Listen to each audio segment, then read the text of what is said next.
Hello, hi everyone. Hi, I'm Oleg. That's the topic, and that's me. I'm going to talk about customer service in general. There will be a short review of Gurtam products.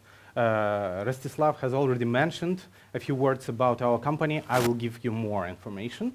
We'll talk more about customer service and more, and in the end, I will share some tips and tricks with you about the work in general. But right now, you know something about me, and I want to know more about you, so please scan QR code. No scam there. I just want you to participate in a short poll. The question there will be, what IT courses have you taken? Or if you haven't taken any, you can answer another question. What IT positions would you like to hold? I think those questions are pretty close. I'll give you a minute. Don't help each other. I mean, like, that's your answer, just yours. Ready? Ready? Everyone ready? Yeah? Okay. Let's check the results. Here we go. Here we go. Wow. Wow. Anyone else? Like, that's the final one. Final results. Okay, let's take a look on it. That was a little bit unexpected, but then I'll ask you about customer service courses. Well, data analytics, design is also expected. AI, that's obvious, in 2025. And what about customer service? I think that mainly all the customer service courses are focused on some basic things about communication, maybe some kind of conflict management, and nothing else, because a lot of those courses depend on the product that customer service workers will support later during their work. So we'll talk about it right now. And okay. Other, that's the winner. That's the winner. I got it. So we know the poll results, but one more question to you about customer service, and we'll continue with my presentation.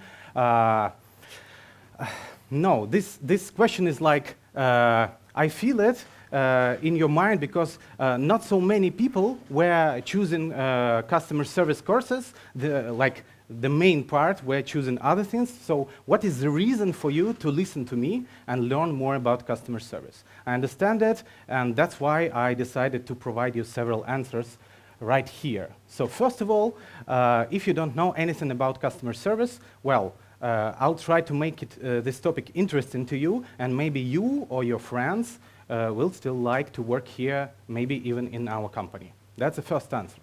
The second one is, actually, you can apply different skills, even from development, from design, and so on, in customer service.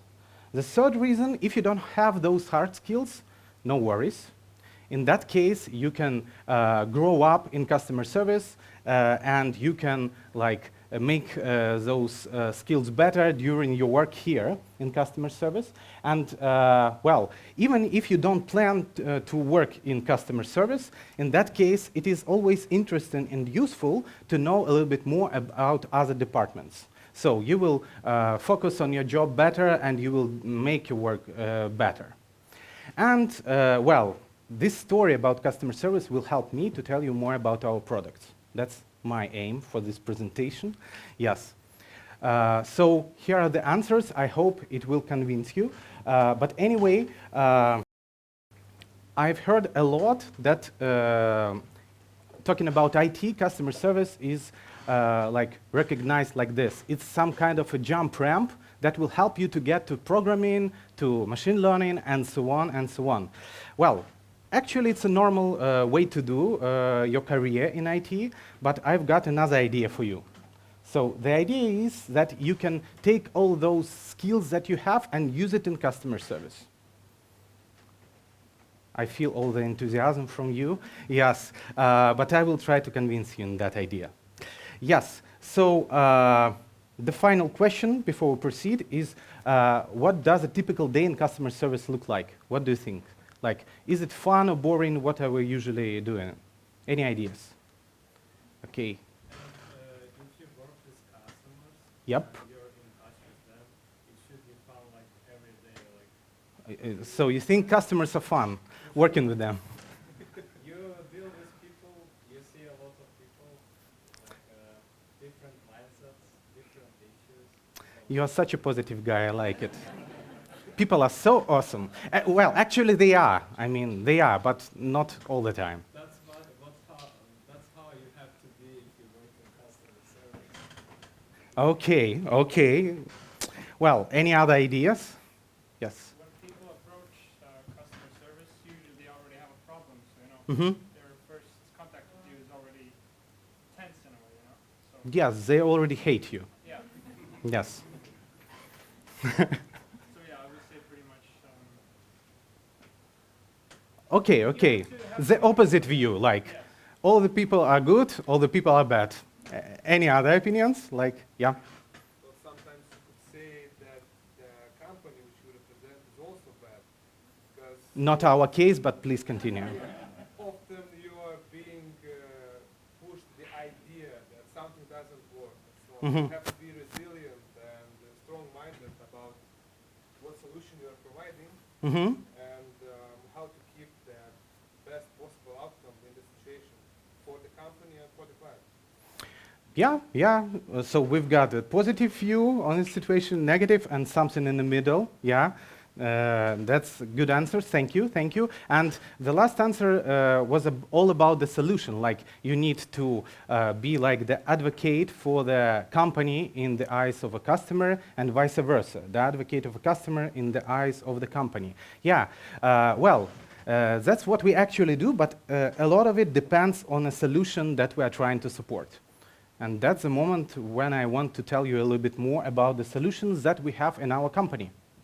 Okay, so here they are. So Gurtam products. Gurtam is a software developer, and we are creating IoT solutions for fleet tracking or fleet digitalization or management. Yeah, and those are basic products that we have.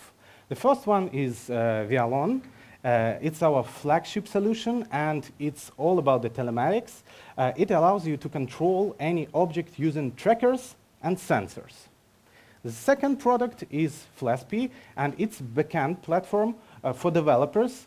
And with its help, you can quickly connect some devices like trackers and sensors to any other software. By the way, with the help of Flaspy, you can create even competitors for Vialon.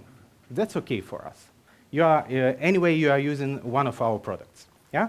And the third solution is GPS Trace. It's also a telematics solution for telematics, maybe for smaller businesses, but still it perfectly covers all the basic needs in telematics. And I have highlighted several words for you, like telematics, trackers, sensors, because it will help us to understand the essence of this business sphere. So get ready. We'll have a pretty complex scheme on the next slide. Here we go. So here it is. In the middle, we have trackers and sensors installed on some kind of a unit. So, for example, we have a car or a vehicle that we want to control, and for that, we use a special hardware. There are a lot of different types of them. I've got some of them here. You can take a look. So this tracker is for personal monitoring. This one can be installed pretty fast and easy. Those are more complex trackers. If you want, you can take a look. Yes, and if you push the button, it is speaking to you, about the battery at least. Yes. So there are many types of those trackers, and by the way, our software supports all of them. That's one of our main features. We are hardware agnostics. So it helps us to control different things. In our example, it's a vehicle. And sensors are used to get some information about temperature, fuel level, pressure, voltage, anything actually. So with the help of satellites, tracker catches the location, calculates the location of the tracker and of the vehicle in that case. Then the data from sensors is added there, and all of it is sent to Vialon. So the scheme is pretty clear, I hope. So where can we use it? So in pretty many spheres. For example, we've been talking about vehicles, maybe the taxis. So definitely we can install trackers on those type of cars. And maybe the dispatch want to know if the car is used for personal purposes or for some work tasks. So that's what we can do in our software. Also, we can install those trackers, for example, on heavy trucks. As you can see, we have got a lot of fuel here. So this fuel can be stolen. And with the help of Vialon, you can prevent stealing, or you can at least know about this theft. So it can be done also. Actually, it doesn't matter on what type of transport we are installing those trackers. We can install it on trains, planes, even quadricopters. It doesn't matter because control is needed everywhere. What else do we have? For example, in agriculture, it is needed to calculate the cultivated area and the volume of fertilizers used. And also, there are some trackers that can be installed or attached, I don't know, that we can put on animals. For example, on horses and camels. And actually, I didn't know about it, but they are pretty expensive. And some people are stealing horses and camels too. So we need to help those people, those animals. And yeah, here we have additional line about the people. There is such thing as personal monitoring, so we can do that too. But there's no need to install it, to put it on a person in that way. That's not necessary. You saw the tracker that you can put just like, I don't know, a smartphone in your pocket, and that's it. Maybe you can even install an application on your smartphone, and that will be enough to start controlling the position and so on and so on. And actually, maybe you already noticed that all I am talking about is about control. I thought about it like on first year of my work here, and I thought that it's pretty scary. I mean, it looks like that we are trying to control everyone, the big brother is watching you. But well, luckily, I pretty quickly realized that that is a mistake, because it depends on how you use this tool. And there was a special case that helped me to take a look on our product in other way. So that was the real case, and here is this project described. So let's say we have some kind of taxi driver in Denmark, if I'm not mistaken. That was a project from Denmark, yeah? So there are a lot of taxi drivers, they have got passengers, everything's pretty usual. But at a certain moment, this taxi driver is getting the notification on his smartphone with the address. He is dropping off the passengers and trying to get the address to the address as fast as possible. The reason for that, because there, on that address, there is a person that has some problems with his heart. But luckily, the driver was trained in advance, and he knows what to do in that case. He's saving the life of this person. And well, after hearing that, I understood that definitely Vialon is a tool, and it can be used in different ways. So there are a lot of projects that we implement with the help of our software that are saving lives. They are used, for example, for the logistics to get some meds or some food as fast as possible to people that they are really in need of those things. Yeah. So everything depends on how you use this tool, and in that case, let's say if we are a big brother, then probably we are some kind of this big brother. I'm not sure that he is much more kind. Let's compare it. Yeah, he is. Definitely. But well, if we are talking about Vialon as a tool, what kind of tool will it be? I guess this one. So this grotesque Swiss knife looks a little bit strange, but that's the point. When you have a software with so much different functions, so many different functions, you have to pay for these features with complexity. And that's the point where customer service can help our customers, because it's pretty hard to understand all that complexity and work with it, especially from the very beginning. By the way, we can talk about our product not in that theoretical way with comparisons. We can use some numbers. So here they are. We support more than 3,700 of different tracker models. By the way, I need them back. I forgot to say that. Yeah, by the way, yeah, you're right. I can track them. Guys, start tracking, please. Okay.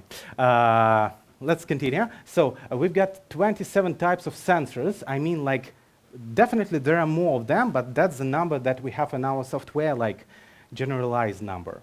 At least we have 5 ways of displaying information in our software, like online, analytics for previous time interval, dashboards, and then so on and so on. And we are working in more than 16 business spheres. Actually, once again, there are more of them, but that's what we have on our official site, just to simplify the search. So let's use this number. And we work in more than 150 countries all over the world.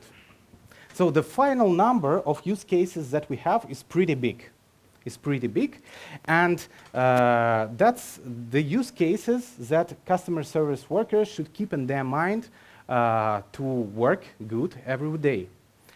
So that's what we do.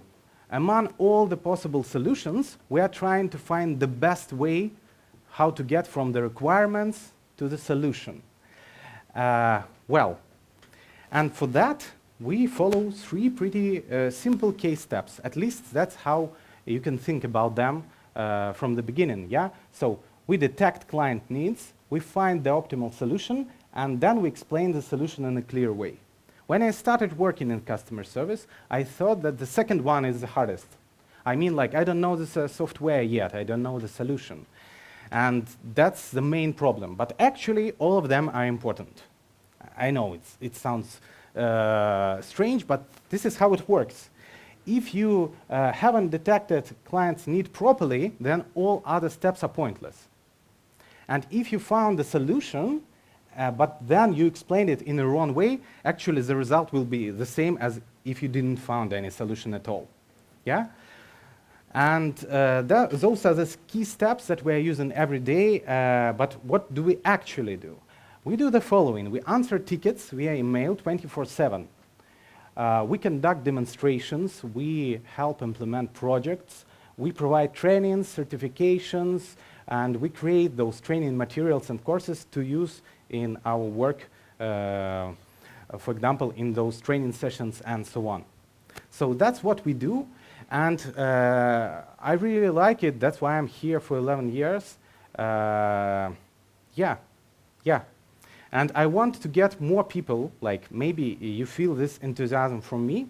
In that case, maybe you are interested in our vacancies, so I want to share them with you. And here is the requirements that we have for the people that will join our team. They are pretty simple.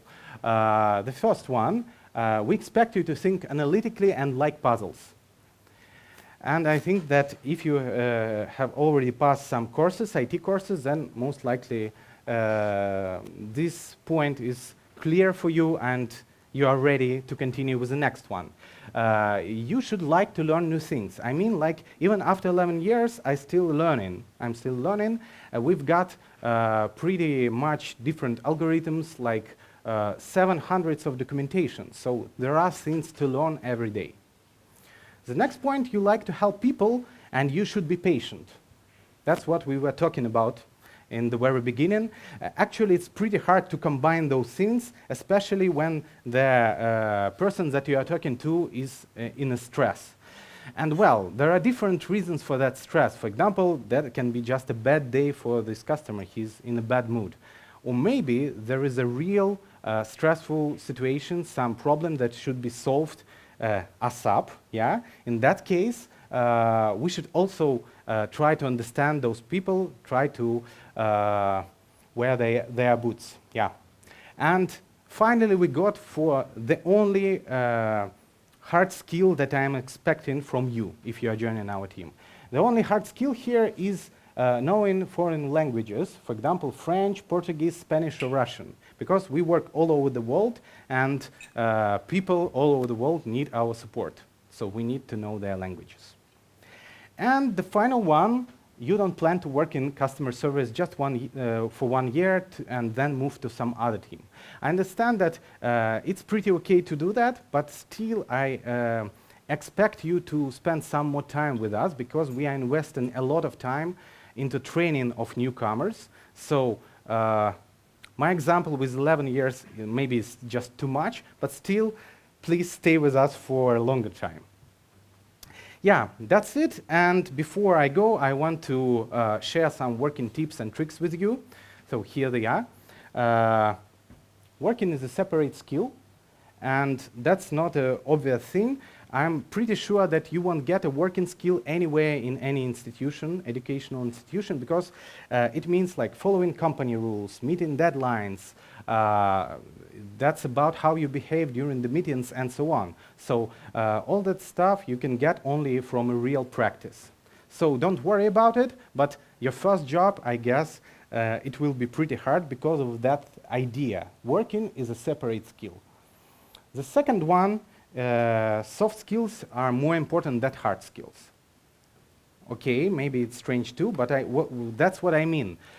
If we have some person, for example, with 100% of knowledge, for example, in coding, yes, and he has like 10% of soft skills, then maybe it's better to get some other person with 70% of knowledge and then with 50 soft skills. Because anyway, you will be the part of the team.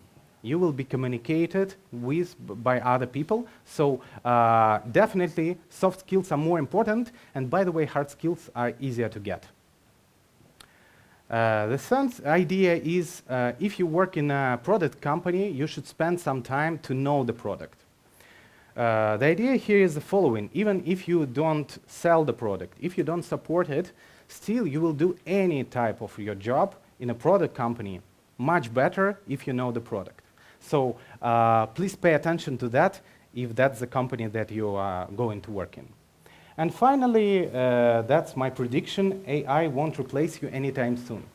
So actually, during the work, you are paid not for the number of code lines, not for the number of closed tickets, and not for the number of like marketing events that you hold. You are paying, you will get the money for the decisions that you make every day. And AI can help you make those decisions. So you should master it, but not be afraid of it. So that's what I wanted to share with you. Thank you. And if you have any questions, I'm here to answer.